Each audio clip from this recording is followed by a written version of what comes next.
جس طریقے سے پڑھاؤ سب مل کر بلند آواز سے پڑھ لیں۔ الصلاۃ والسلام علیک یا رسول اللہ، الصلاۃ والسلام علیک یا نبی اللہ، الصلاۃ والسلام علیک یا حبیب اللہ، وعلی آلک واصحابک یا نور اللہ، صلی اللہ تعالی علیہ وسلم۔ وہ سوے لالا زار پھرتے ہیں، تیرے دن اے بہار پھرتے ہیں، جو تیرے در سے یار پھرتے ہیں، در بدر یوں ہی خوار پھرتے ہیں۔ اس گلی کا گدا ہوں میں جس میں مانگتے تاجدار پھرتے ہیں۔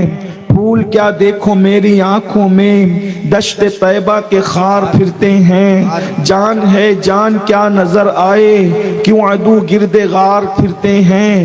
رکھیے جیسے ہیں خانہ زاد ہیں ہم، مول کے عیب دار پھرتے ہیں۔ رکھیے جیسے ہیں خانہ زاد ہیں ہم، یا رسول اللہ رکھیے جیسے ہیں خانہ زاد ہیں ہم، مول کے عیب دار پھرتے ہیں۔ لاکھوں قدسی ہے کار خدمت پر، لاکھوں گرد مزار پھرتے ہیں۔ اور کوئی کیوں پوچھے تیری بات رضا، تجھ سے کتے ہزار پھرتے ہیں۔ آج کی یہ محفل سلطان السلاطین، تارک السلطنت، تارک الدنیا، تارک عقبہ، حضور پرنور خلیفہ سلطان الہند سیدنا صوفی حمید الدین ناگوری رحمت اللہ تعالی علیہ کے عرس سراپا قدس کے موقع پر ہم سب حاضر ہیں۔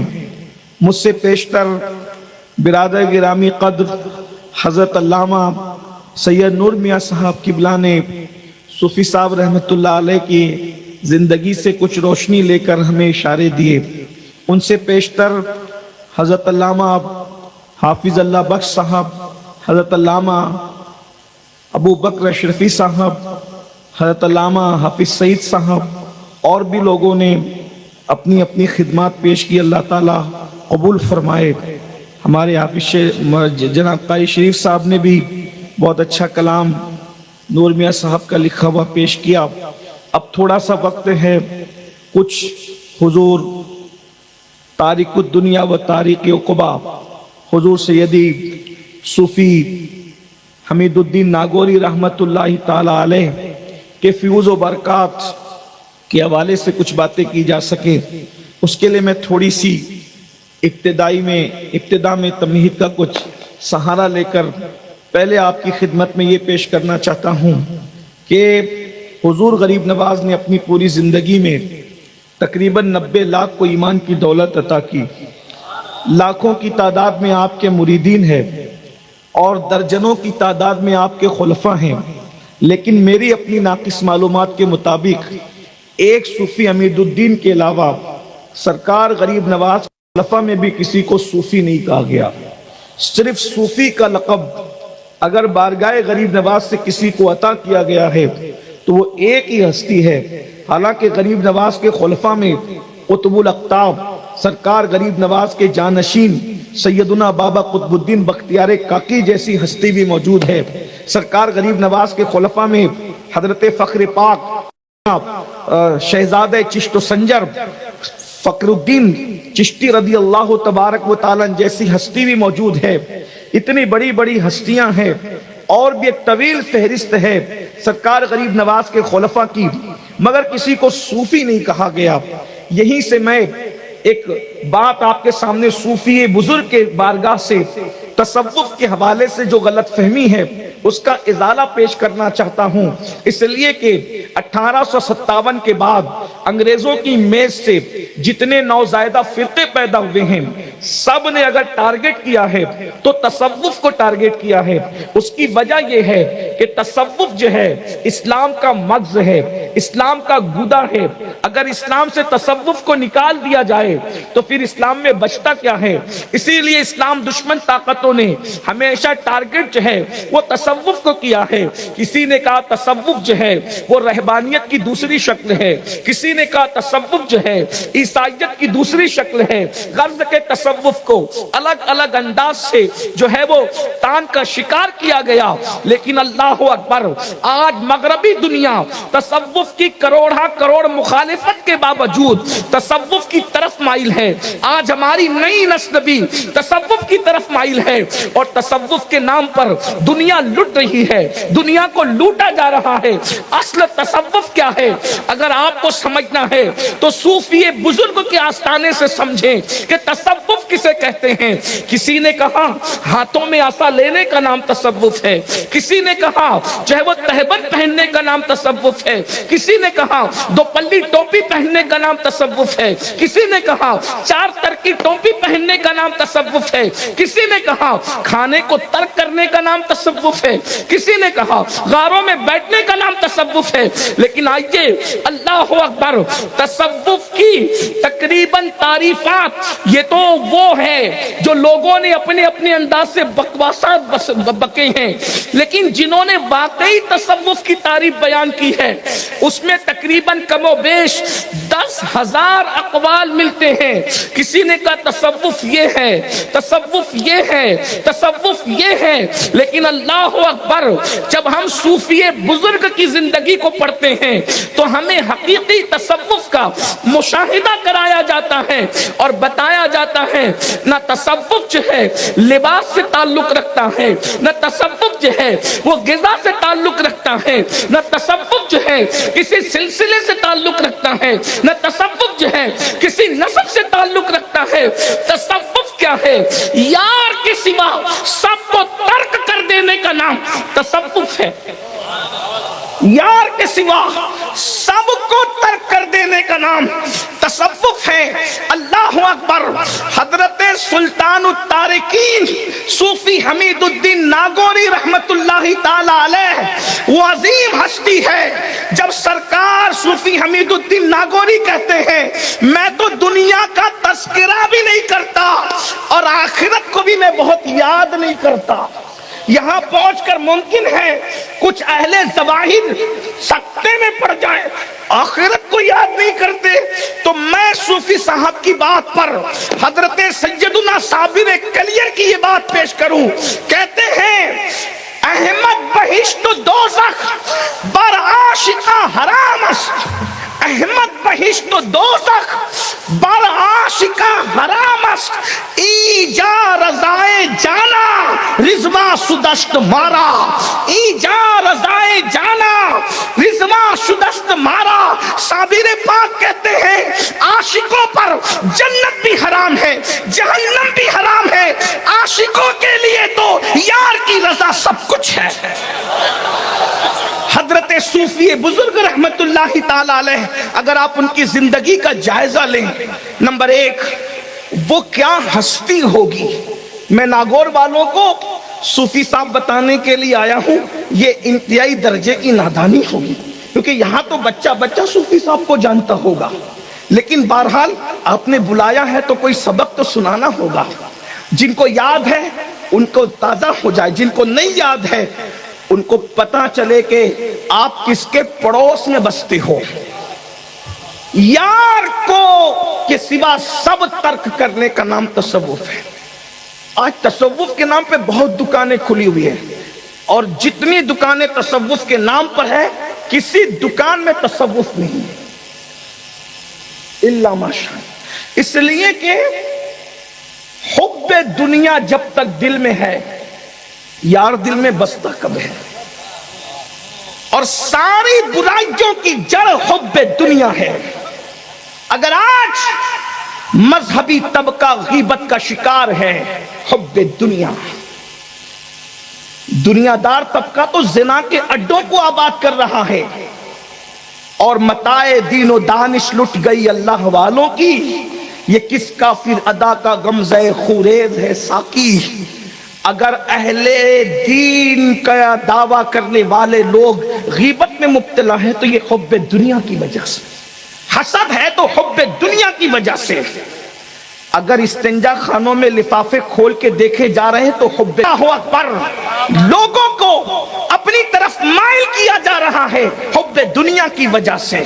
جہاں پر زیادہ شہرت، زیادہ عزت، زیادہ استقبال، پھول پھینکے جا رہے ہیں، اگر ان شہروں کی طرف توجہ ہے تو حب دنیا کی وجہ سے.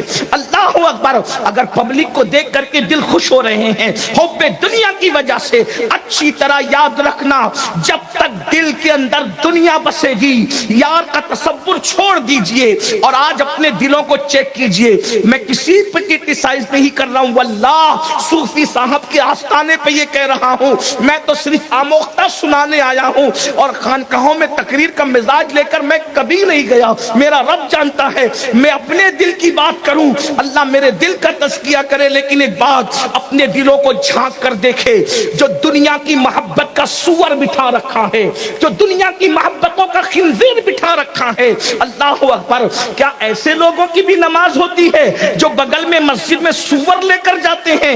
ارے نادان، جو بغل میں سور لے کر کے جائے اس کی نماز نہیں ہوتی، تو جو دل کے اندر دنیا کی محبت کا سور بٹھا کر کے جائے اس کی نمازوں کا کیا؟ اللہ اکبر. ابھی وقت رہا اور آپ سننے کے موڈ میں رہیں تو میں آپ کو عرض کروں گا، صوفی صاحب کو منوانا اتنا ہارڈ ہے، اتنا مشکل ہے.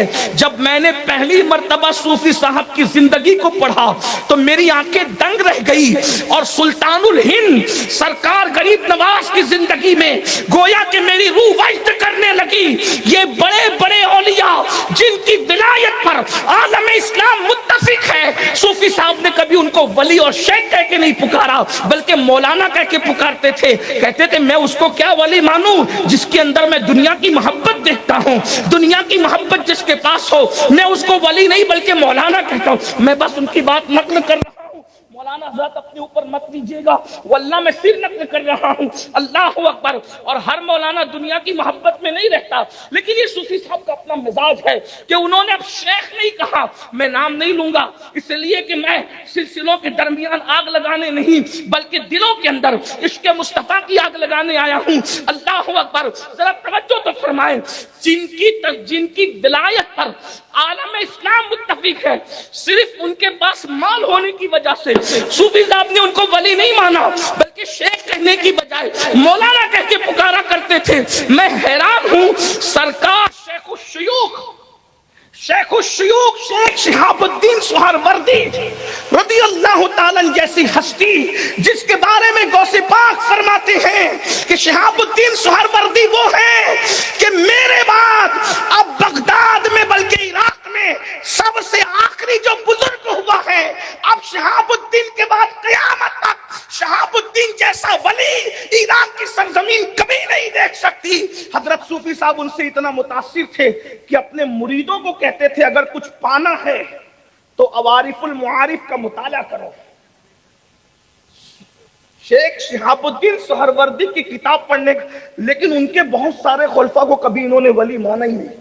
جھگڑا ایک تھا، جھگڑے سے مراد یہ کہ اختلاف، یہ لڑائی. صوفی کبھی نہیں لڑتا. صوفی کی پہلی پہچان ہے وہ جھگڑا نہیں کرتا، کیونکہ صوفیوں کا قول ہے جھگڑا کتے کرتے ہیں انسان نہیں کرتے. جب تصوف آتا ہے تو جھگڑا جاتا ہے، اور جو جھگڑتے ہیں وہ سب کچھ ہو سکتے ہیں، صوفی نہیں ہو سکتے. اس لیے کہ صوفی کا کام جوڑنا ہوتا ہے، صوفی کا کام توڑنا نہیں ہوتا.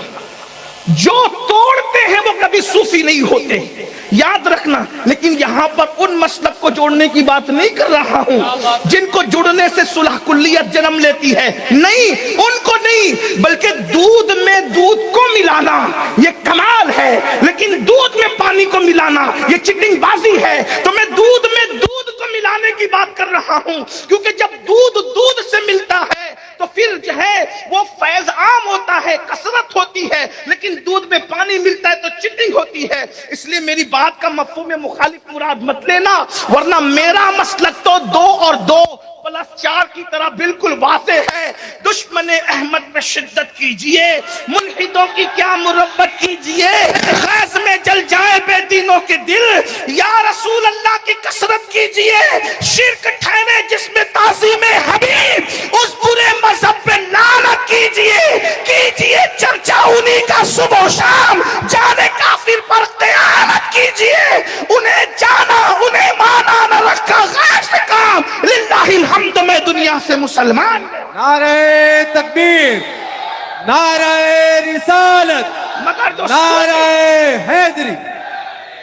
صوفی کبھی توڑنے کی بات نہیں کرتا صوفی. لیکن میں جب حضرت صوفی حمید الدین کی زندگی, بہت پڑھا لکھا تو نہیں لیکن تھوڑا بہت پڑھا, تو مجھے پتا چلا کہ جو اتنے بڑے بڑے کو ولی نہ مالے مولانا کہہ کے گزر جائے, جس نے غریب نواز کو اپنا مرشد مانا ہوگا, اے میرے مرشد غریب نواز تمہاری عظمتوں پہ قربان, جو لوگوں کو اپنا مرید نہ سمجھنے کے لیے تیار ہو, ایسے شخص نے جب آپ کو پیر مانا ہے تو مرشد واللہ, پھر تمہاری عظمتوں کو کروڑوں سلام ہو. اللہ اکبر.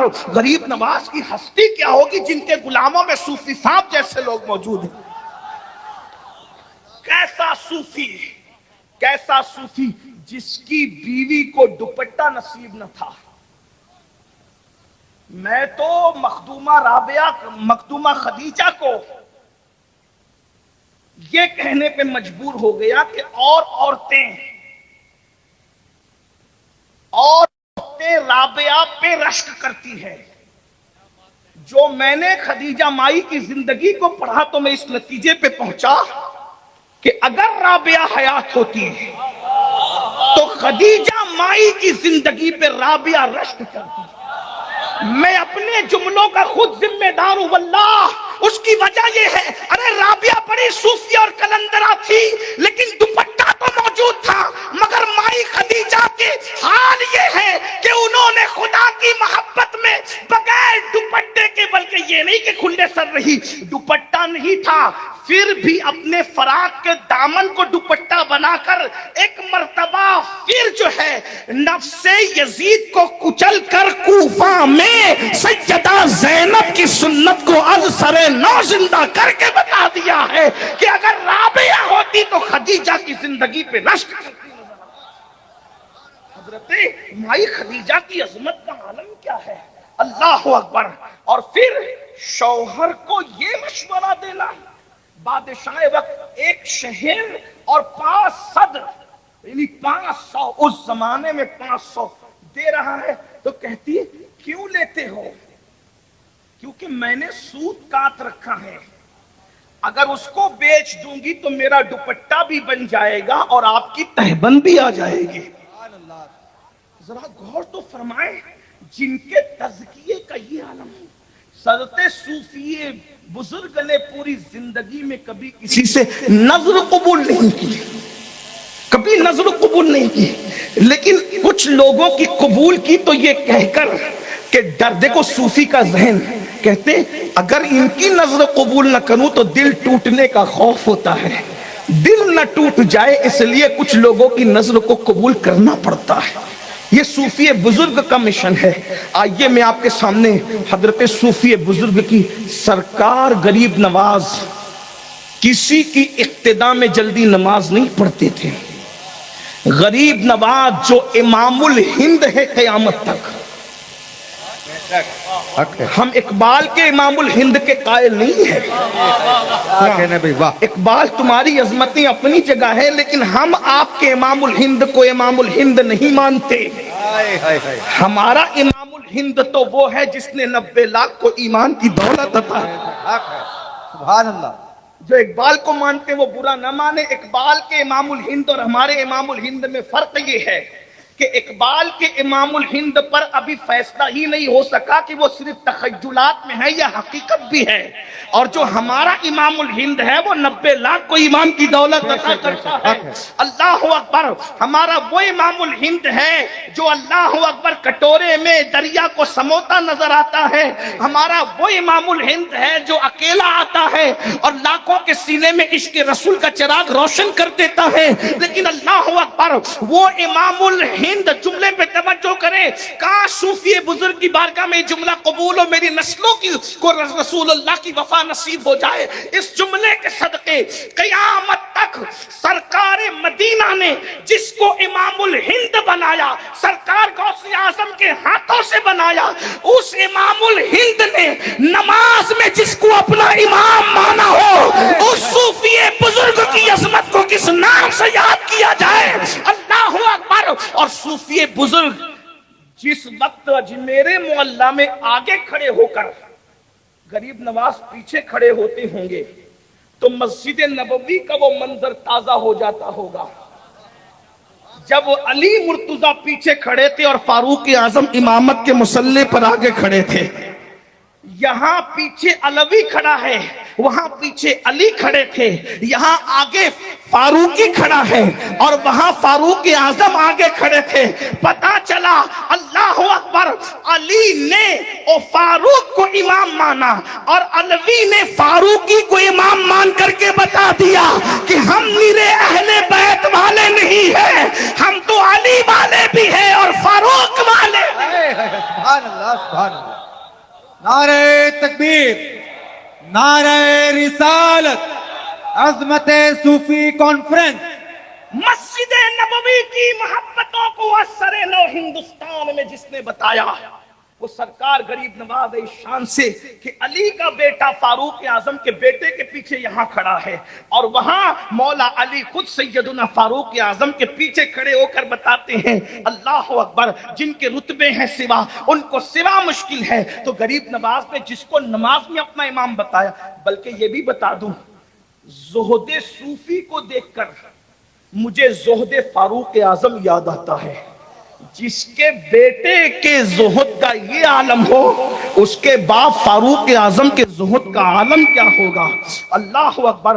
اب ذرا زہد فاروق اعظم کی ایک جھلک دکھلا کر کے اپنی گفتگو کو اینڈ کی طرف جلدی سے سمیٹنے کی کوشش کروں. اللہ اکبر. سیدنا فاروق اعظم کا دور ہے, دور فاروقی ہے. اللہ اللہ. صحابہ کرام کہتے ہیں عمر نہ تم اچھا کھانے دیتے ہو, نہ خود اچھا کھاتے ہو, نہ اچھا پہننے دیتے ہو, نہ خود اچھا پہنتے ہو, ذرا ہم پہ رحم تو کرو. فاروق اعظم نے کہا نہیں, اچھے کھانے میں اور اچھے پہننے میں الجھ جاؤ گے تو یار کو بھول جاؤ گے. صحابہ کرام میں سے نوجوان صحابہ امہات المومنین کے پاس گئے اور امہات المومنین کے پاس جا کر کہتے ہیں امی جان, اور بالخصوص دونوں امہات المومنین حضرت سیدہ طیبہ طاہرہ عائشہ صدیقہ رضی اللہ تعالیٰ عنہ, سیدہ طیبہ طاہرہ حضرت سیدہ حفصہ رضی اللہ تعالیٰ عنہ, ان دونوں کے پاس گئے اور دونوں کو بٹھا کے کہا امی جان عمر آپ کی بات رد نہیں کریں گے, ایک کام کریں نا امی جان, آپ حضرت عمر کو سمجھائیں تاکہ وہ خود بھی اچھا کھائیں, ہمیں بھی اچھا کھلائیں.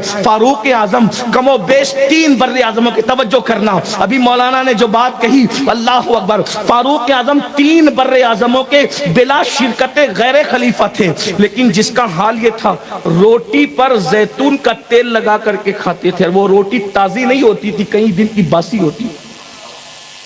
یہاں تو ہم کھانے کے لیے جی رہے ہیں اور کیا کھا رہے ہیں یہ بھول چکے. صرف اچھا کھانا آنے دو, سود کے پیسے کا ہو تو بھی چلے گا, جوئے کے پیسے کا ہو تو بھی چلے گا, سٹے کے پیسے کا تو بھی چلے گا. حرام و حلال کی تمیز مٹ گئی. ہر سال حج کرنے والوں, ہر سال رمضان شریف میں عمرہ کے لیے جا کر کے پھدکنے والوں, داڑیوں کو خوبصورتی کے ساتھ تراشنے والوں, سفید لباس پہ گھمنڈ کرنے, خوبصورت ٹوپیاں پہن کر مذہبی لبادے کے اندر اچھل کود کرنے والوں, اگر پیٹ میں حلال نہیں ہے تو تمہاری عبادت معتبر کہاں ہے؟ جس قوم کا لقمہ بگڑ جائے اس قوم کو کوئی اصلاح معاشرہ کی محفل سنوار نہیں سکتی. آج ہمارے لقمے بگڑ گئے. مذہب کا تو صرف نام ہے, مذہب ہے کہاں؟ مذہب کتابوں میں مقید ہے, مذہبی لوگ قبروں میں مقید ہے. یہاں تو نمائشیں ہو رہی ہے دین کے نام پر, دین کے نام پہ نمائشیں ہو رہی. اگر آج کسی کا بیٹا زنا کے اڈے پہ جا رہا ہے تو اس کو رونے سے پہلے سوچنا چاہیے کہ یہ جو حرام کے اڈے پہ میرا بیٹا گیا ہے تو قصور اس کا نہیں ہے، میں نے اپنے بیٹے کو کھلایا حرام تھا اس لیے حرام کے دروازے تک گیا۔ اگر لقمہ حلال کھلایا ہوتا تو ہمارے بچے زنا کے اڈوں پہ نہ جاتے، ہمارے بچے شراب کے اڈوں پہ نہ جاتے، ہمارے بچے جوؤں کے اڈوں پہ نہ جاتے۔ شادی میں ڈی جے نہیں لگائیں گے لیکن جوا ضرور کھیلیں گے، یہ کون سا تقوی ہے بابا؟ میں یہاں بابا اس لیے کہہ رہا ہوں کہ صوفی بزرگ کا تقیہ کلام تھا بابا، تو میں بھی کہہ دوں کہ بابا یہ کون سا تقوی ہے؟ صوفی صاحب لوگوں سے گفتگو کرتے تھے تو بابا کہے یہ بڑے عظیم لوگ ہیں، دعا میں بہت گڑ گڑاتے ہو، پیٹ میں حلال نہیں ہے۔ فلسطین کے لیے پوری امت دعا کرتے کرتے تھک رہی ہے، فلسطین کا مسئلہ حل کب ہو رہا ہے؟ حرم سے لے کے مسجد نبوی تک، مسجد نبوی سے لے کر کے جو ہے وہ دلی کی جامع مسجد تک، اور دلی کی جامع مسجد سے لے کے ہماری مسجد اور جلسوں تک ہم سب دعا کر رہے ہیں، مسئلہ حل کہاں ہو رہا ہے؟ وجہ کیونکہ پیٹ میں جو لقمے ہیں، دعا کرنے والے دعا میں گڑ گڑاتے تو ہیں لیکن پیٹ کے اندر جو حرام بھر رکھا ہے۔ اللہ کے رسول علیہ السلام فرماتے ہیں جن کے پیٹ میں حرام روزی ہے نہ ان کی دعا قبول ہوتی ہے نہ ان کی عبادت قبول ہوتی ہے۔ ناگو شریف والو، باشنی والو، گرد و نواح سے آنے والو، اگر اللہ والا بننا ہے تو پہلے اپنا لقمہ چیک کرو، اپنے دلوں کو چیک کرو، دلوں میں دنیا کی محبت بٹھا۔ سگے بھائی سے حسد ہے، یہ دنیا کی محبت نہیں ہے۔ اپنے مسجد کے اماموں سے حسد ہے، یہ دنیا کی محبت نہیں۔ اپنے مرشد زادوں سے حسد ہے، یہ دنیا کی محبت نہیں ہے۔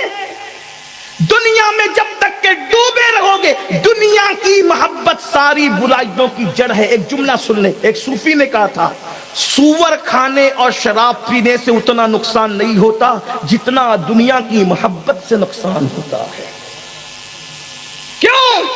اس لیے کہ سور کھانے اور شراب پینے والا اکیلا برباد ہوتا ہے اور دنیا سے محبت کرنے والا پوری قوم کو لے کر کے ڈوبتا ہے۔ دنیا کی اسلام یہ نہیں کہتا کہ دنیا چھوڑ دو، لا رہبانیت فی الدین، دین میں رہبانیت نہیں، یہ اسلام کہتا ہے دنیا میں رہ کر تاریخ دنیا بنو۔ دنیا میں رہ کر دنیا کو کس طرح؟ جیسے امام غزالی فرماتے ہیں کشتی اگر دریا میں ہے تو کامیاب ہے، لیکن دریا کشتی میں آ جائے تو کشتی ڈوب جائے گی۔ ایسے تم دنیا میں رہو، دنیا تمہارے اندر نہیں رہنا چاہیے۔ جیب میں کتنا ہی رہے، دل میں نہ رہے۔ صدیق اکبر دعا کرتے تھے امت کا سب سے پہلا صوفی، امت کا سب سے بڑا صوفی، اللہ اکبر، امت کو تصوف کی خیرات عطا کرنے والا، افضل البشر بعد الانبیاء بالتحقیق سیدنا ابو بکر صدیق کی دعا تھی مال دے، مال کی محبت نہ دے، عزت دے، عزت کی محبت نہ دے، شہرت دے، شہرت کی محبت نہ دے، مولا سب دے لیکن اس کی محبت نہ دے، سب رہے مگر دل میں تیری یاد باقی رہے، دل میں تیری محبت رہے۔ اللہ اکبر، سیدنا صدیق اسی لیے تو پورا مال دے دیا، پورا مال دے دیا اور ٹاٹ پہن لیا، اس لیے کہ خردورہ لباس یہ صوفیوں کی پہچان ہے۔ جس نے یار کی محبت میں سب سے پہلے ٹاٹ اور گدڑی پہنا ہے اس صوفی کو صدیق اکبر کہتے ہیں۔ یہ سب انہی کی نقل کر رہے ہیں، انہی کے رشتے پہ چل رہے ہیں۔ تو میں عرض کرنے لگا تھا کیا دنیا کی محبت سے کنارہ کش ہوئے، سرکار غریب نواز نے ان کو اپنا امام بنایا۔ امام پر فرماتے تھے کہ معین الدین اور حمید الدین الگ نہیں ہیں۔ کیا جملہ ہے! فنائیت کا درجہ کیا تھا صوفی بزرگ کا! فرماتے تھے کہ معین الدین اور حمید الدین الگ نہیں ہیں، یہ فنائیت تھی حضرت صوفی بزرگ کے پاس۔ ایک مرتبہ دلی بلاوا آیا، اب بات ایک دو بات میں بات سمیٹ لوں گا کیونکہ مجھے سفر کے لیے جانا۔ ایک مرتبہ دلی بلاوا آیا، ایک بڑا مسئلہ تھا۔ مسئلہ یہ تھا کہ ایک بزرگ نے دوسرے بزرگ پر حسد کی وجہ سے الزام لگایا۔ اب نام تو دونوں بزرگ کا نہیں لوں گا کیونکہ میرے لیے تو دونوں بزرگ ہیں۔ جس کو تحقیق کرنا ہے تو پھر وہ کتابیں دیکھ لے تو دونوں کے نام پر، ویسے میری قوم کو ناموں کا تجسس بہت ہے، کام چل جائے بھائی، نام چھوڑو، کچھ ہم اپنی اصلاح کر لیں۔ وہ دونوں بزرگ تو کامیاب ہو گئے، ان کا بیڑا پار ہو گیا، اب اپنا معاملہ بھی ہے۔ تو ایک بزرگ نے حسد کی وجہ پتا چلا کہ حسد اتنی بری چیز ہے کہ بزرگوں کو بھی بزرگوں پہ الزام لگانے پہ مجبور کر دیتی ہے۔ اسی لیے سرکار غوث پاک اپنے خطبات میں حسد اور تکبر پہ بہت گفتگو کرتے ہیں۔ کہتے تھے شیطان کا گھر جس نے ویران کیا ہے اسے حسد کہتے ہیں، اور حسد کر کے شیطان کتنا سازشی بنا کہ دونوں میاں بیوی کو جنت سے نکلوائے۔ لیکن پھر غوث پاک یہ بھی کہتے ہیں حسد کرنے والے کا نقصان ہے، جس سے حسد کیا جا رہا ہے اس کا نقصان نہیں ہے، اس لیے کہ حسد سے سازش کر کے دو نکالا تھا، دو کو نکالا تھا، یہ حسد تھا۔ مگر جب جائیں گے تو دو نہیں جائیں گے، کروڑوں کو ساتھ لے کے جائیں گے۔ یہ حسد جس سے کیا جا رہا ہے اس کا کیا نقصان ہوا؟ نکلے دو تھے، کروڑوں واپس لے کر کے جائیں گے، لیکن یہ جناب اندر نہیں جائیں گے۔ اس سے پتا چلا ہاں یہ نہیں جائیں گے، اس لیے کہ حسد کرنے والا کبھی محسود سے آگے نہیں بڑھ سکتا، اس لیے حسد والے نہ بنو۔ آج کسی کو خوبصورت دیکھ رہے ہو حسد کر رہے ہو، کسی کی عزت دیکھ رہے ہو حسد کر رہے ہو، کسی کا علم دیکھ رہے ہو حسد کر رہے ہو، کسی کا تقویٰ دیکھ رہے ہو۔ سرکار غوث پاک فرماتے ہیں حسد نیکی کو ایسے کھا جاتا ہے جیسے سوکھی لکڑی کو آگ کھا جاتی ہے، بلکہ حسد کرنے والے مرتے وقت ان کی زبان پہ کلمہ بھی باقی نہیں رہتا۔ اللہ سے نکالو حسد۔ کپڑے بہت صاف پہن رہے ہو، ذرا دل بھی صاف کر، اور تصوف دلوں کی صفائی، تھوڑا یہاں آ کے بیٹھا کرو نا، یہاں کے بیٹھا۔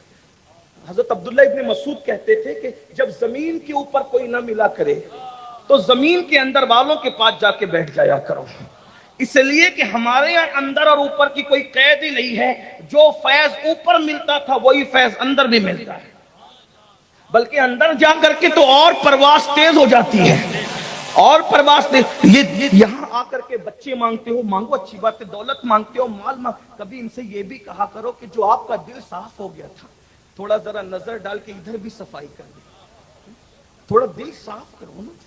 اور جب تک دل صاف نہیں ہے آپ تہجد پڑھنے کوئی فائدہ۔ میں آپ کو نمازوں سے دور کرنے نہیں ہے، لیکن یاد رکھیں دلوں کی صفائی شرط ہے۔ حضرت صوفی صحابی کا قول ہے، کہتے ہیں بغیر وضو نماز نہیں ہوتی، اصل وضو تو دل کی صفائی کرنا ہے، اصل وضو دل کی صفائی کرنا ہے، اصل غسل دل کے تزکیے کرنا ہے۔ پوری محنت صوفیہ نے۔ بہرحال تو ایک بزرگ نے ایک بزرگ پہ الزام لگایا، بادشاہ وقت نے دو بزرگوں کو بلایا، بھئی فیصلہ تم دونوں آ کے کرو۔ بادشاہ شمس الدین التمش کا نام سنا، انہوں نے بلایا دلی، دونوں بزرگ، اب دونوں کا نام نہیں لیتا لیکن ایک میں صوفی صاحب بھی تھے، نام بھی لیتا ہوں کیونکہ یہ فیصلہ کرنے آئے تھے، نہ الزام لگانے والوں میں تھے نہ الزام لگنے والوں میں تھے، لیکن ان کا نام لیتا ہوں۔ ایک تھے حضرت ہمارے بزرگ صوفی، بزرگ حضرت صوفی حمید الدین ناگور، دوسرے بزرگ تھے حضرت شیخ بہائے ملت و دین حضرت سیدی بہاؤالدین زکریا ملتانی۔ ہاں یہ ڈائریکٹ خلیفہ ہیں شیخ الشیوخ شیخ شہاب الدین عمر سہروردی۔ اب گئے تو فیصلہ تو ہو گیا، فیصلہ جس بزرگ پہ الزام لگا تھا ان پہ ہو گیا کہ وہ بے گناہ ہے، جنہوں نے لگایا تھا وہ مایوس ہو کے رہ گئے۔ اب گئے تھے تو وہاں بڑے مذاکرے ہوئے، اللہ والے ملتے تھے نا تو اس کی نہیں کرتے تھے، وہ علمی مذاکرے کرتے تھے۔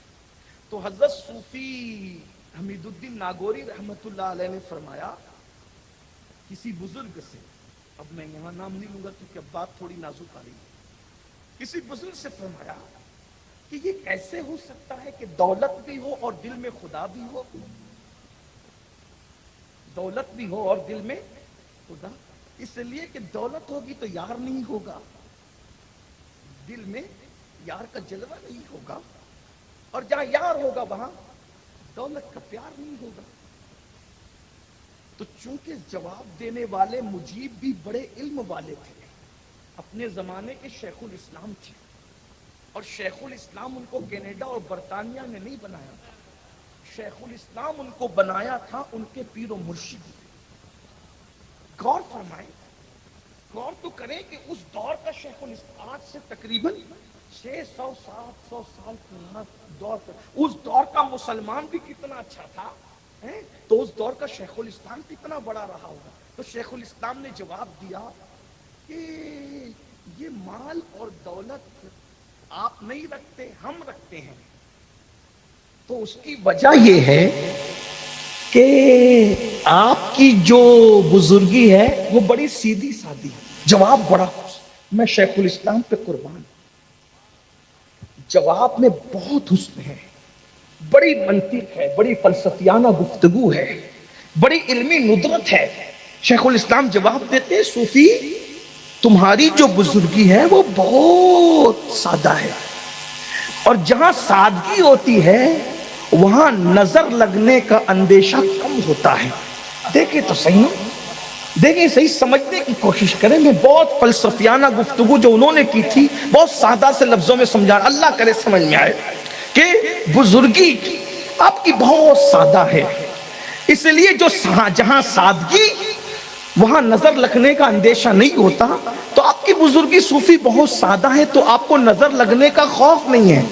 ہم دولت، مویشی، سونا چاندی، مال دولت اس لیے رکھتے ہیں کہ ہماری بزرگی میں حسن کا میک اپ ہے، ہماری بزرگی میں حسن کا میک اپ ہے. تو جہاں حسن کا میک اپ ہو وہاں نظر لگنے کا اندیشہ ہوتا ہے. تو ہم یہ مال کو اپنے پاس اس لیے رکھتے ہیں جیسے خوبصورت لوگ گورے گورے مکھڑے پر کالا سا تل لگا لیتے ہیں. تو یہ دنیا کو ہم نے کالے تل کے طور پر اپنی بزرگی پہ لگا رکھا ہے تاکہ ہماری بزرگی کو کسی کی نظر نہ لگے.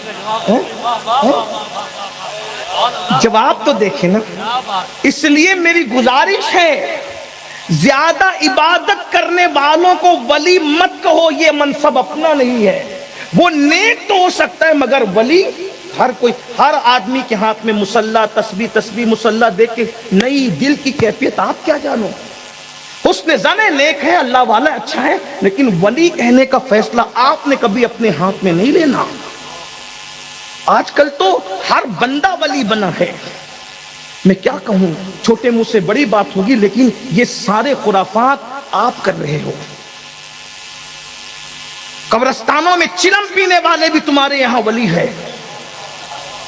ہنسنے کی بات نہیں، یہ تو رونے کا مقام ہے. جو عورتوں سے پیر دبواتے ہیں وہ بھی تمہارے یہاں ولی ہے. انگلیوں میں انگوٹھیاں ہیں 10 انگلیوں میں، وہ بھی تمہارے یہاں ولی ہے. جو انکار کرنے پر آئے ہیں وہ تو غوث پاک اور غریب نواز کو بھی ولی نہیں مانتے، اور جو ماننے پر آئے ہیں وہ شریعت کا مذاق اڑانے والوں کو بھی ولی مان دے. ایسے لوگوں کو ولی بنا کر کے تم اپنے بزرگوں کو مشکوک کر رہے ہو. اس لیے یہ جرم اپنے سر مت لیجئے. نیک مان دو، اللہ والا مان، لیکن ولی ولی ولی پھر ولی ہوتا ہے. اگر میں ولایت کا مقام آپ کے سامنے صوفی بزرگ کے نام سے بیان کر دوں، اٹھ کے بھاگ جاؤ، مجھے پاگل سمجھو.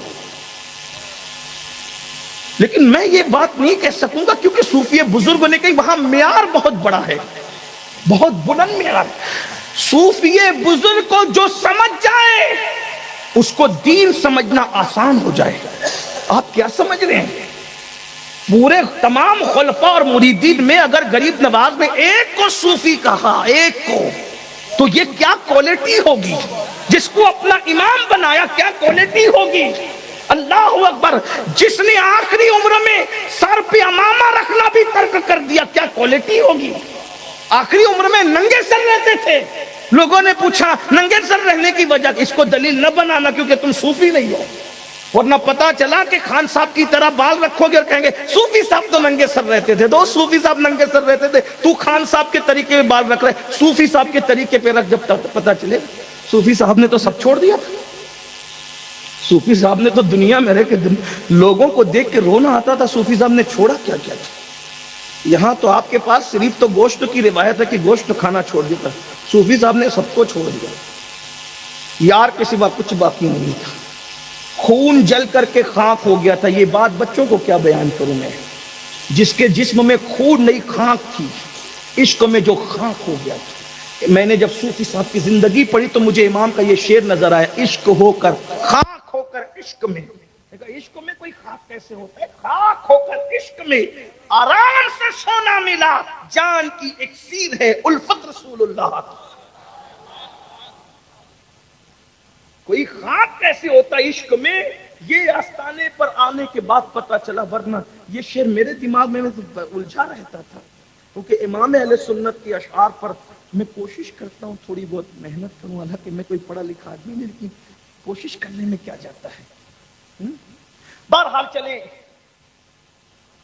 تو جب یہ بات ہوئی تو انہوں نے کہا میری جو بزرگی، اچھا انہوں نے بزرگی کا انکار نہیں کیا شیخ الاسلام، کہ میری جو بزرگی ہے اس کو نظر لگنے کا ڈر ہے۔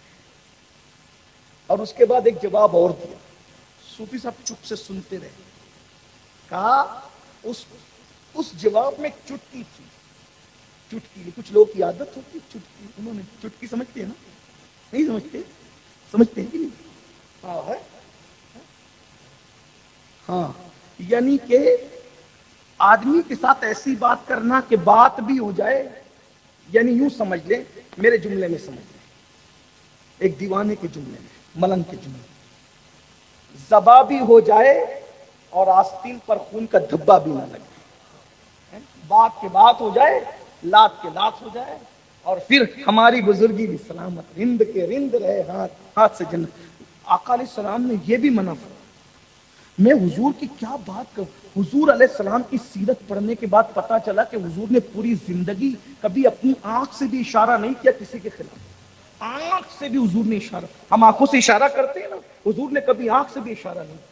تصوف یہ ہے، اور ہم تو لوگوں کے دل چھلنی کر دیتے ہیں ہنستے ہنستے، جب بھی ملتے ہیں نیا زخم عطا کر دیتے ہیں، ہنستے ہنستے رشتہ داروں کے دل چھلنی کرتے ہیں، ہنستے ہنستے اپنے ملنے والوں کے دل، نہیں، نیت تو خدا دیکھ رہا ہے۔ بہرحال شیخ الاسلام نے چٹکی لی، اگر شیخ الاسلام کا پتہ چل جائے تو مجھے گالی مت دیجیے گا، میں صرف نقل کر رہا ہوں، یہاں میں غائب شیخ الاسلام کا ذکر ہوں جو میرے واللہ میرے بزرگ ہیں، اور وہ سلسلے سہروردیہ میں میرے مرشد بھی ہیں، لیکن کروں کیا، جو لکھا ہے وہ تو بولنا پڑے گا نا، میرے مرشد ہے، اور یہ بھی میرے مرشد ہے سلسلہ چشتیہ میں۔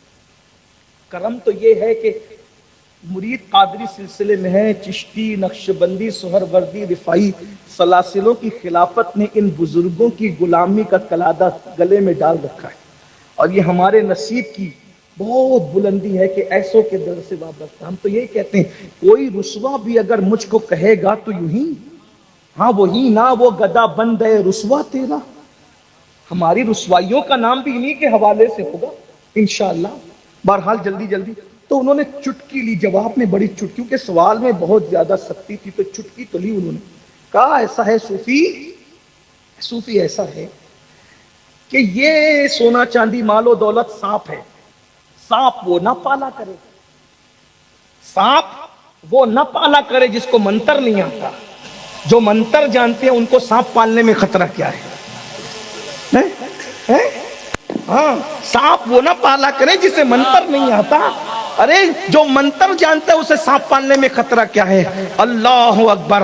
پھر صوفی کا جواب، اب دونوں کا جواب سنیں، کہتے ہیں شیخ الاسلام جی آخر وہ کام ہی کیوں کرے کہ جس پر منتر یاد کرنا پڑے، وہ کام ہی کیوں کرے کہ جس پہ منتر یاد کرنا پڑے؟ بھائی کیا ضروری ہے منتر یاد کرنے کی؟ قرآن پڑھنے والوں کو منتر پڑھنے کی ضرورت کیا ہے؟ ایسا کام ہی مت کرو کہ منتر یاد کرنے کی ضرورت پڑے۔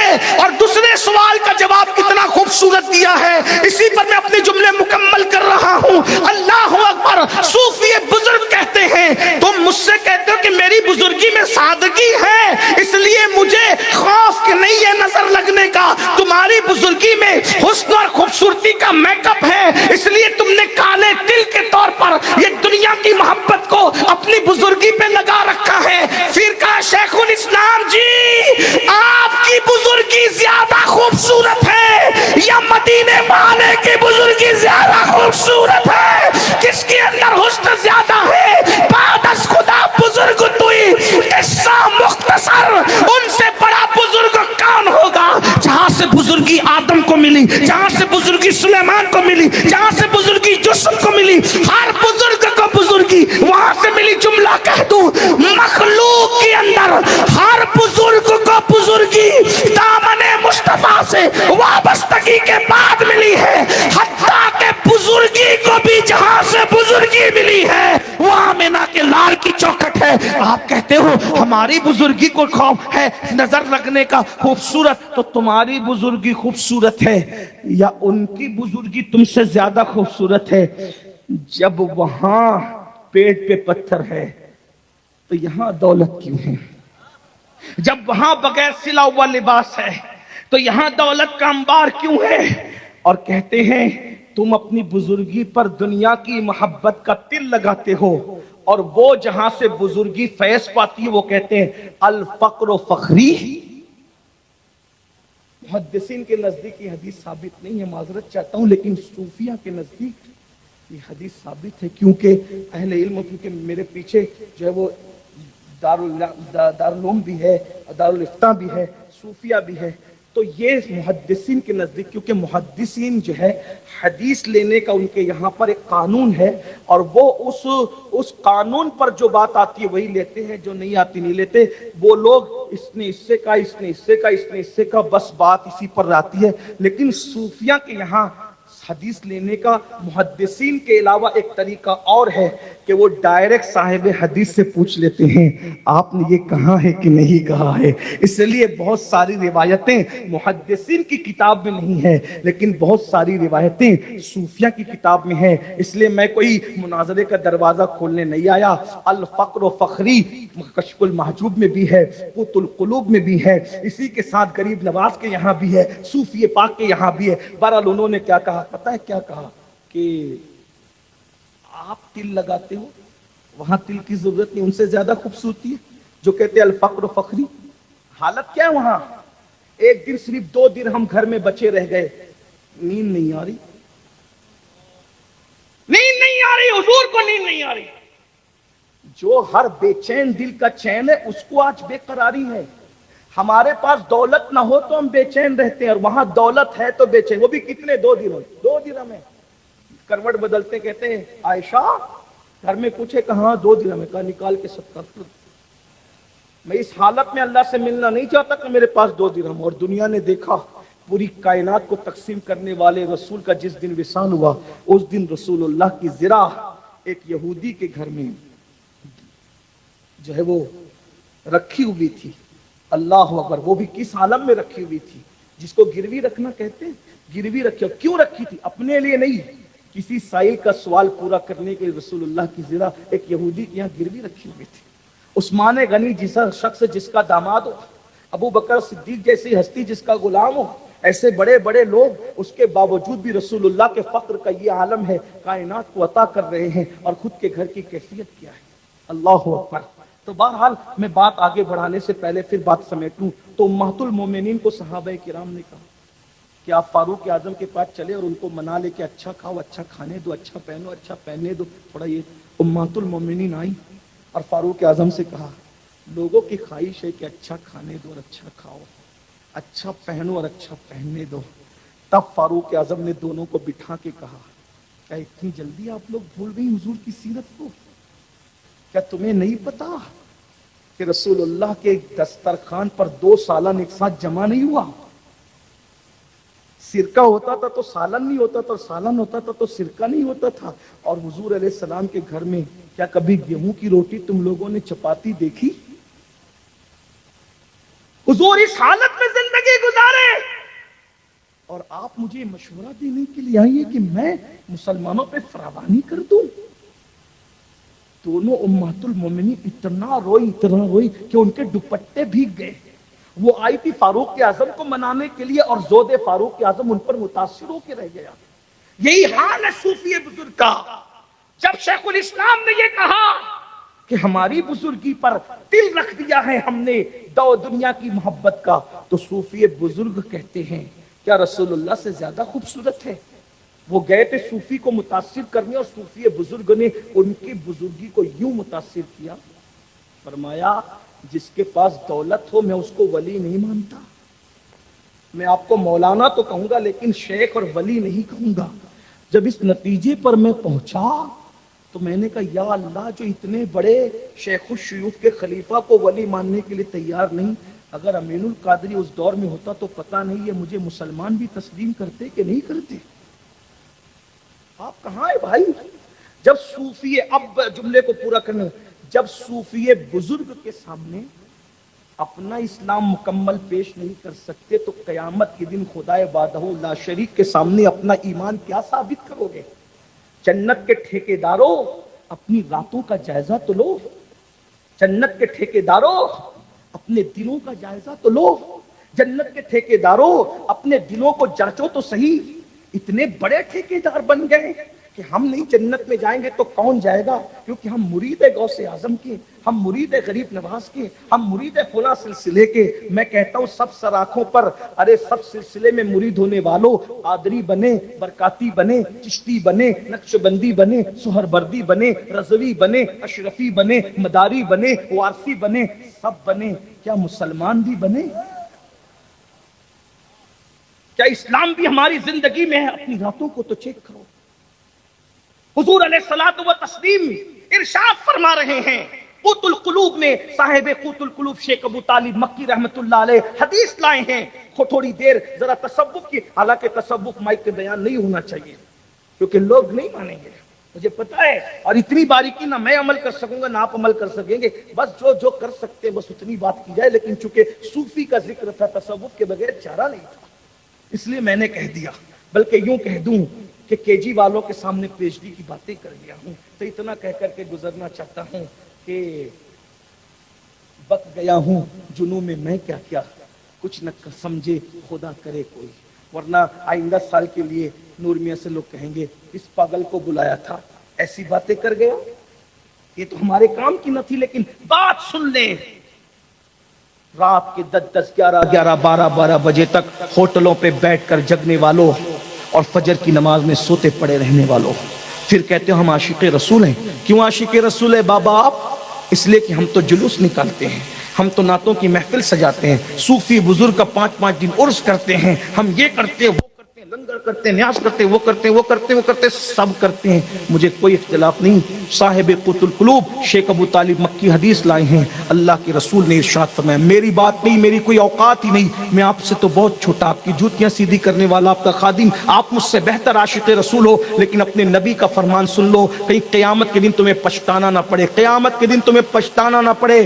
عشق مصطفیٰ کے دعوے داروں، اللہ کے سچے رسول نے دنیا میں اعلان کیا کہ جو مجھ سے عشق کا دعویٰ کرتا ہے اور پوری رات سوتا رہتا ہے، میں محمد اعلان کرتا ہوں کہ وہ جھوٹا ہے، جھوٹا، وہ میرا عاشق نہیں ہو سکتا جو پوری رات سوتا ہے۔ عاشق کی نشانی یہ ہے، وہ رات بھر سو نہیں سکتا، وہ راتوں کو اٹھ کے درود پڑھے گا، وہ راتوں کو اٹھ کو قیام اللیل کرے گا، وہ راتوں کو اٹھ کر قرآن پڑھے گا، وہ راتوں کو اٹھ کے محبوب کے لیے آہو بکا کرے گا، وہ راتوں کو محبوب کے لیے گریہ وزاری کرے گا۔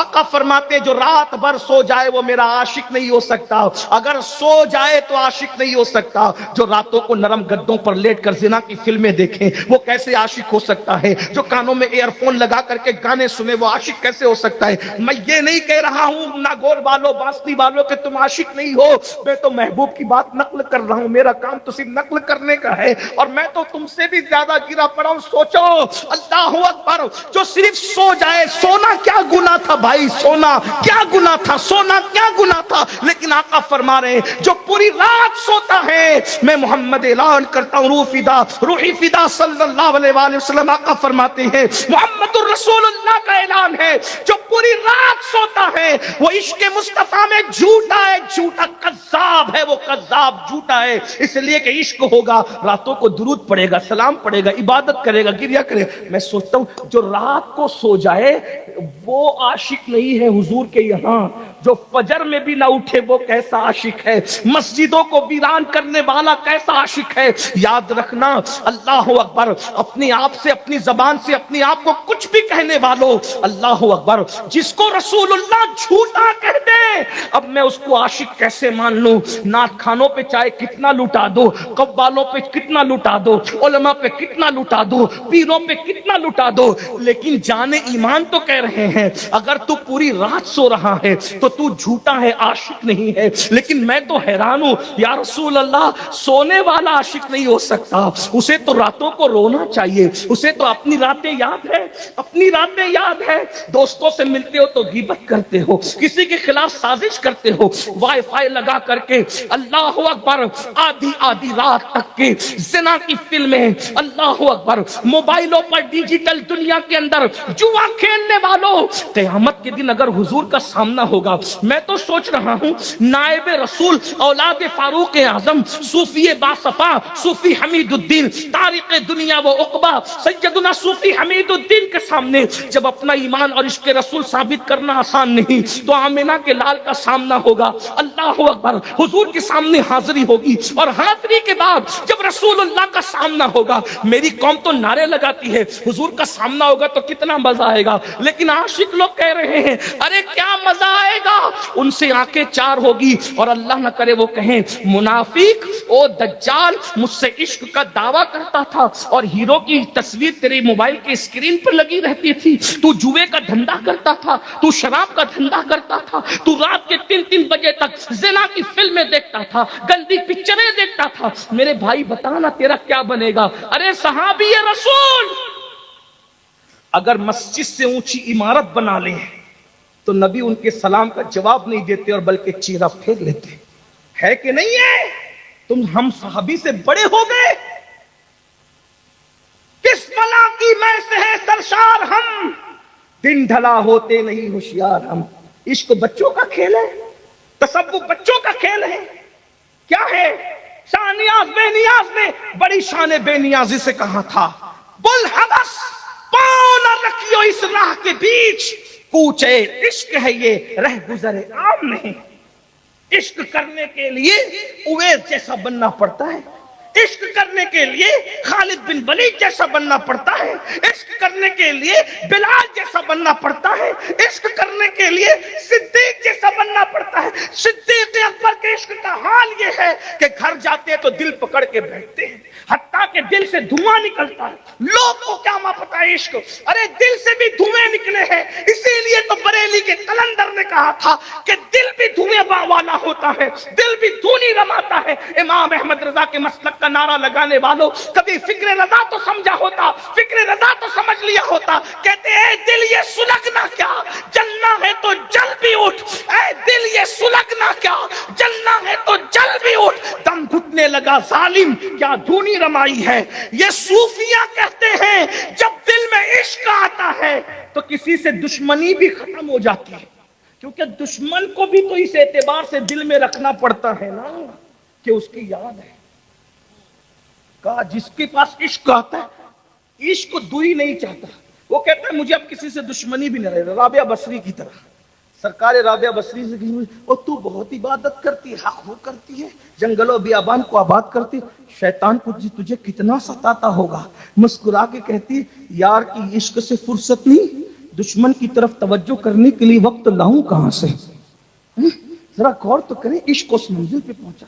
میری گزارش ہے اگر باقی ولیوں کے نقش قدم پہ رہنا ہے تھوڑا نکلیے ذرا دنیا کی محبت سے، نفس پرستی سے نکلیے، غرور سے نکلیے، گھمنڈ سے نکلیے۔ آخری بات کے طور پہ تصوف کیا ہے؟ تصوف صوفی کے چوکھٹ بیٹھے تصوف سن لو۔ تصوف یہ ہے کہ کسی کتے اور بلی کا بھی دل نہ دکھے،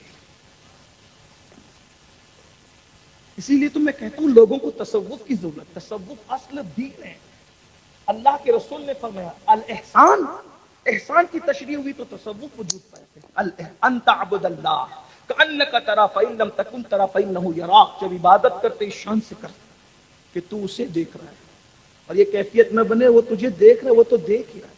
یعنی صوفی کا نظریہ یہ ہے کہ ہر وقت میں یار کی نظر میں۔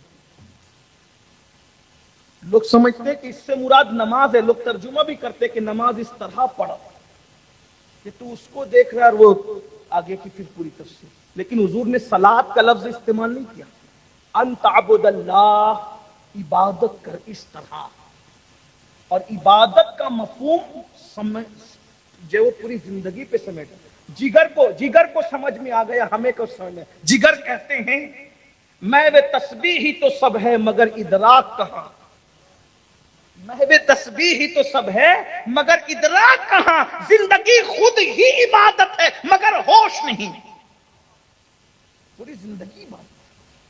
تو زندگی کے ہر لمحے میں یار کا وہ دیکھ رہا ہے، وہ تو دیکھ ہی رہا. بس آخری بات کے طور پر صوفی کیسا ہوتا ہے؟ صوفی، اچھا صوفی ہونے کے لیے صوفی کہلانا ضروری نہیں، صوفی بن جانا ضروری.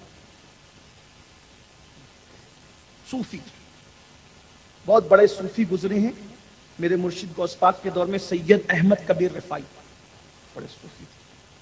بس صوفی کی زندگی، کاش کہ تصوف عام ہو جائے، دنیا میں امن ہو جائے. اسی لیے تو ایک بندے کے چہرے پہ تماچا بھی نہیں پڑا تھا اور 90 لاکھ کو ایمان کی دولت نصیب ہو گئی. کوئی مالا بھی نہیں ٹوٹی اور ایمان کی دولت 90 لاکھ کو نصیب. کیا کوئی گملہ نہیں ٹوٹا 90 لاکھ کی دولت نصیب، 90 لاکھ کو دولت نصیب ہو. یہ صوفیہ کا انداز تھا. بے ضرر لوگ تھے یہ شان کے لوگ. سید احمد کبیر رفاعی. بس آخری بات، اگر تصوف سمجھنا ہے اور اس پر پھر آپ بہت پڑھ لیجئے گا، اللہ آپ کو توفیق دے، مجھے بھی توفیق دے. سیدی احمد کبیر رفاعی سو رہے ہیں. صوفی لوگوں کا جو لباس ہے نا، وہ لباس بھی عجیب الگ قسم کا ہے. عجیب تو نہیں کہوں گا، الگ قسم. صوفی لوگ تنگ لباس نہیں پہنتے. ہم لوگ تو تھوڑا فیشن پرست ہو گئے. وہ لوگ تنگ لباس نہیں، ان کا لباس بڑے کشادہ ہے. صوفیوں کے یہاں ڈھیلے ڈھالے لباس. ہم لوگوں نے تنگ کیا تو آپ اس سے زیادہ تنگ کرنے لگے. اب تو جلدوں پہ ٹچ ہے لباس. بہرحال ہاں، اللہ خیر فرمائے. بہت چست لباس نہیں پہننا چاہیے، اتنا ڈھیلا بھی نہیں پہننا چاہیے کہ لوگوں کو شک ہو کہ آپ کسی اور کا پہن کر آئے. صوفیوں کا ایک اپنا انداز ہے. اور ان کے آستین جو ہے نا، وہ زیادہ چوڑی ہوتی تھی. صوفیہ کے یہاں اس طرح سے جو صوفیانہ لباس ہے، اب تو وہ دکھتا بھی نہیں. وہ میں بتاتا ہوں آپ کو کیسے ہوتا تھا. وہ یہاں سے ایسے آتا تھا اور پھر نیچے آ کر کے وہ بہت گھیر میں تبدیل ہو جاتا تھا. آپ اس میں غور کریں گے نا، تو جب وہ نیچے گھیر آتا ہے نا، تو ستر عورت پر بہت زیادہ پہرا ہو جاتا ہے. یہ اس کی حکمت ہے. صوفیہ کا جو قدیم لباس، اور یہ تو کہنے کی بات ہے، لباس صوفیہ تو چادر اوڑھتے. صوفی صاحب کی زندگی میں لکھا ہے کئی دنوں تک تو ان کو اوپر کی چادر بھی نصیب نہ تھی. ایک تہبند پہ انہوں نے زندگی کا وقت تو بہت گزارا، بہت ٹائم گزارا. 1 بیگھہ زمین تھی، اس پہ کھیتی کرتے تھے. اچھا ایک بات اور آپ کو، بات بڑھتی جا رہی لیکن کہ میری فلائٹ نہ چھوٹے. صوفی وہ ہوتا ہے جو اپنے ہاتھ کی کمائی کھاتا ہے. اس لیے کہ ہاتھ کی کمائی سے بہتر لقمہ کوئی نہیں. اسی لیے سرکار غوث پاک کو دیکھے، کئی ملکوں میں مال تجارت جاتا تھا غوث پاک کا. ہم تو دوسروں کا اڑا اڑا کھائے جا رہے ہیں. میں تو کہتا ہوں شاید ہم لوگ کبھی صوفی بن ہی نہیں پائیں گے، لیکن اگر ان لوگ کی نظر پڑ گئی تو شاید کچھ کام بن جائے. ہاں، یہ لفافوں پر پلنے کا تصور ابھی 150-200 سال سے آیا ہے. ورنہ جو صوفی ہوتا تھا وہ لینے والا نہیں بلکہ دینے والا ہوتا. لوٹنے والے تو اب مسنت پر ہے، لوٹانے والے ہمیشہ رہے. یہ بات یاد رکھیں. اور اللہ کی قسم اٹھا کے کہہ رہا ہوں، میری نظر میں کوئی بندہ ٹارگٹ پہ نہیں ہے. میں جنرل بات کر رہا ہوں آپ کو سدھارنے کے لیے، اپنے آپ کو سدھارنے کے لیے. بس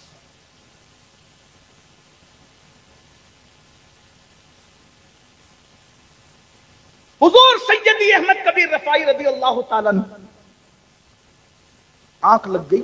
وہ چوڑی چوڑی آستین، وہ اس طرح سے ادھر سے تنگ ہو کر کے ایسے کھلتی تھی. بڑی آستین چوڑی ہوتی تھی صوفیہ کی. آپ سو رہے تھے، اس آستین پر بلی سر رکھ کر سو گئی. دیکھیے یہ صوفیہ ہے. اگر مدرسے میں تصوف آ جائے اور خانقاہوں میں مدرسہ چلا جائے تو ہمارے اچھے دن لوٹ آئیں گے. ہمارے اچھے دن پارلیمنٹ سے لوٹ کر کے نہیں آئیں گے. ہمارے اچھے دن خانقاہ اور درسگاہ کے مجمع البحرین سے لوٹ کر کے آئیں گے، جس میں حمید الدین جیسا فاضل بھی ہوگا اور حمید الدین ہی صوفی بھی ہوگا. تمہیں پتا ہے کتنے بڑے فاضل ہیں کہ ناگور شریف کی سرزمین پہ بیٹھ کے علم حدیث کا درس دیتے. ایک صاحب آگے کہ مجھے تصوف پڑھاؤ، تو کہا علم حدیث پڑھانے میں اتنا بیزی ہو گیا ہوں کہ ابھی مجھے تصوف کا درس دینے کا ٹائم نہیں۔ اور ایک بات یہی بتا دوں، کیا راز کی بات کہی۔ پہلی بات، تصوف کا درس ہوتا ہی نہیں ہے، اس لیے کہ تصوف قال کا نام نہیں ہے، تصوف حال کا نام ہے۔ جب کوئی اس قدر دل والا ہو جاتا ہے تو اس کے دل میں انڈیلا جاتا ہے تصوف۔ تصوف پڑھنے کی چیز نہیں ہے، یہ تو یوٹیوب پر بیٹھ کر کے تصوف کا درس ہو رہا ہے، وہ تو یوٹیوب کی بات ہی نہیں ہے، اور یوٹیوب کی بات نہیں ہے۔ ابو ہریرہ جیسا کہتا ہے کہ مجھے دو علم دیے گئے، ایک کی تبلیغ کرتا ہوں، دوسرا بتا دوں تو گردن پہ تلوار آئے گی۔ تو جہاں ابو ہریرہ مدرس نہیں بنتے، وہاں یہ یوٹیوب والے کب سے مدرس بن گئے تصوف کے؟ یہ تو حال ہے بھائی۔ اور آپ لوگ بھی یہ یوٹیوب پر جو ہے وہ یہ پڑھ کر کے ایسا ہو، یہ پڑھ کے رہو، گڑبڑ نہ کرو۔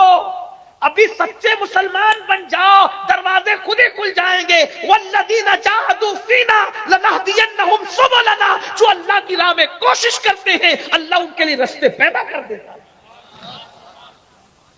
تصوف کے چکر میں یعنی یہ کہ کوئی سکھا دے گا نہیں، صوفی صاحب نے کہا مجھے ٹائم ہی نہیں ہے، اس لیے کہ وہ جانتے تھے کہ تصوف جو اتنا بندہ ہو کہ اس کو یہ ابھی پتا نہیں کہ تصوف سیکھا بھی جاتا ہے کہ نہیں سیکھا جاتا ہے۔ تصوف مجھے تو علم حدیث کا درس، یہ اتنے بڑے فاضل، کتنے بڑے فاضل ہیں، علم حدیث کا درس دے رہے ہیں۔ اور یہاں بیچارے صوفی اتنے پڑھے لکھے ہیں کہ وہ یزید اور یجید میں بھی فرق نہیں کر پا رہے ہیں، شیطان اور شیطان میں بھی ابھی فرق نہیں ہو رہا ہے، اور وہ صوفی ہیں، اس لیے کہ وہ صوفی ہیں، وہ صوفی ہے بھائی۔ اور یہاں صوفی دیکھو، اتنا بڑا ہندوستان کا سب سے بڑا صوفی جو علم حدیث کا درس دے رہا ہے اور درس تصوف دینے سے منع کر رہا ہے۔ چلیں اگر آئی گئے تو سن لیجئے، حضرت سیدی احمد کبیر رفاعی کی آستین پر بلی سو گئی، رات کا آخری پہر تھا، تہجد کے بعد آنکھ لگ گئی، صوفی صاحب حضرت احمد کبیر رفاعی سرکار کی آنکھ، اذان ہوئی تو آنکھ کھلی، تہجد پڑھ کے لیٹے تھے، آنکھ کھلی تو دیکھا بلی سو رہی ہے۔ اب دیکھنا صوفی کی سوچ، صوفی اسے کہتے ہیں، صوفی کی سوچ کہ یار اگر اٹھ کے جاتا ہوں تو اس کی نیند خراب ہوتی، بلی کی نیند خراب ہوتی، اور فجر نہیں پڑھوں تو یار ناراض ہوتا۔ حضرت خواجہ نصیر الدین چراغ دہلوی کہتے ہیں کہ 70 سال غار میں بیٹھ کر کے عبادت کا جو ثواب نہیں ملتا، وہ فجر کی صرف 2 رکعت سنت پڑھنے میں ملتا ہے۔ جب فجر کی 2 سنت کا یہ حال ہے تو فجر کی 2 فرض کا حال کیا ہو؟ آپ کہاں غاروں میں خدا کو تلاش کر رہے ہیں؟ خدا تو شریعت مصطفیٰ پر چلنے والوں کو ملتا ہے۔ جہاں شریعت نہیں ہے وہاں تصوف اور طریقت کا آپ خواب دیکھتے رہیے۔ جیسے بانجھ سے بچہ نہیں، بیل سے دودھ نہیں، گنجے کی مانگ، گنجے کے بالوں میں، گنجے کے سر میں مانگ نہیں، اسی طریقے سے جہاں شریعت نہیں وہاں طریقت نہیں، وہاں تصوف نہیں، شریعت کا ہونا ضروری ہے۔ حضرت سیدی احمد کبیر رفاعی کہتے ہیں، اب سوچ لیں بلی کی نیند، اور بلی کی نیند خراب ہونے کا خیال ہے صوفی کو، اور یہاں تو ڈی جے بج رہا، دھام دھوم دھمال ہے، بچے اس امتحان کی تیاری کر رہے ہوں گے، کوئی خیال نہیں، کوئی بیمار کرا رہا ہوگا، کوئی خیال نہیں۔ ارے بیماروں کی نیند کا خیال کرتے ہوئے رسول اللہ نے زور سے قرآن پڑھنے کی اجازت نہیں دی رات کو، زور سے تلاوت نہ کرو، بیمار اور سونے والوں کا خیال کرو۔ جس مذہب میں بیمار اور سونے والوں کے خیال سے اللہ کا کلام زور سے پڑھنے کی اجازت نہیں، وہ مذہب کے ماننے والے پوری رات دھمال کرتے ہیں۔ یہ کہاں ہے مذہب سے اپنا مذہب سیکھا ہی کہاں؟ لوگ گالیاں نہ دیں گے تو کیا ہوگا؟ بہرحال سیدی احمد کبیر رفاعی نے سوچا نماز پڑھوں کہ بلی کی نیند کا خیال کروں، تو دل میں خیال آیا نماز بھی پڑھوں گا، بلی کی نیند کا خیال بھی کروں گا، نقصان اپنا کرنا ہے۔ کسی سے کہا کینچی لاؤ، کینچی منگوائی اور اپنی آستین کو کاٹ دیا، بلی کی نیند کا خیال کیا، گئے نماز پڑھی، نماز پڑھ کے آئے تو بلی جا چکی تھی۔ آپ نے اس کے بعد اس کو لیا اور سی لیا، لوگوں نے کہا عیب پیدا ہو گیا، کہا کپڑے میں عیب ہوا، اس کا کوئی نقصان نہیں، اگر اس کی نیند خراب کر دیتا تو قیامت میں اللہ کو جواب کیا دیتا۔ میرے بھائی یہ تصوف ہے. آئیے نظر اس تصوف کی طرف. ان کی بارگاہ سے اگر کچھ لینا ہے اللہ تعالیٰ سے دعا ہے اللہ ہمیں اصل تصوف کی طرف رخ کرنے کی توفیق عطا فرمائے. گفتگو کے درمیان کوئی غلطی ہو تو اللہ تعالیٰ معاف کر دے. استغفر اللہ ربی من کل ذنب و اتوب الیہ وما علینا الا البلاغ.